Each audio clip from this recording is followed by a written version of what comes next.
Évangile de Jésus-Christ selon saint Jean. Les grands prêtres et les pharisiens réunirent donc le Conseil suprême et se disaient « Qu'allons-nous faire? Cet homme accomplit un grand nombre de signes. Si nous le laissons faire, tout le monde va croire en lui et les Romains viendront détruire notre lieu saint et notre nation. » Alors l'un d'entre eux, Caïphe, qui était grand prêtre cette année-là, leur dit « Vous n'y comprenez rien. Vous ne voyez pas quel est votre intérêt.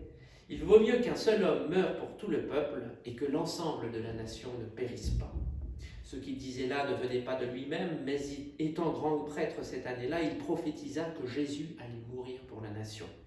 Et ce n'était pas seulement pour la nation, c'était afin de rassembler dans l'unité les enfants de Dieu dispersés. L'évangile de ce jour me rappelait la légende du grand inquisiteur dans Les Frères Karamazov, ce roman de Dostoïevski. On voit un représentant du tribunal de l'Inquisition rencontrer le Christ dans sa prison et lui dire « Tu nous déranges, tu déranges l'institution, tu déranges le système en place. » Voilà, quand on est prophétique à la manière du Christ, on dérange tous ceux qui sont au service d'un système. Et ce système est injuste, jusque dans la remarque de Caïphe, « Il vaut mieux qu'un seul homme meure pour tout le peuple. » En effet, il est souvent bien facile d'éliminer celui qui paraît le plus faible, ou alors de lui faire porter nos fardeaux. C'est bien l'attitude.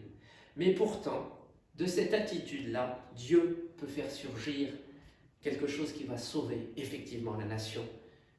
D'où la suite du texte.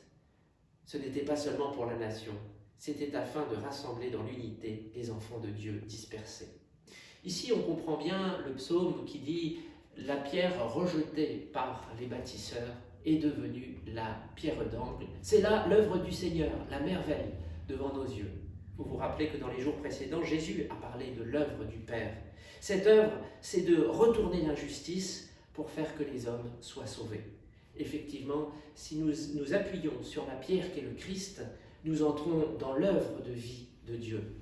Alors n'ayons pas peur de mettre notre foi en lui, car c'est lui qui apporte la vie au monde et qui vient pour que le monde et chacun de nous ait la vie.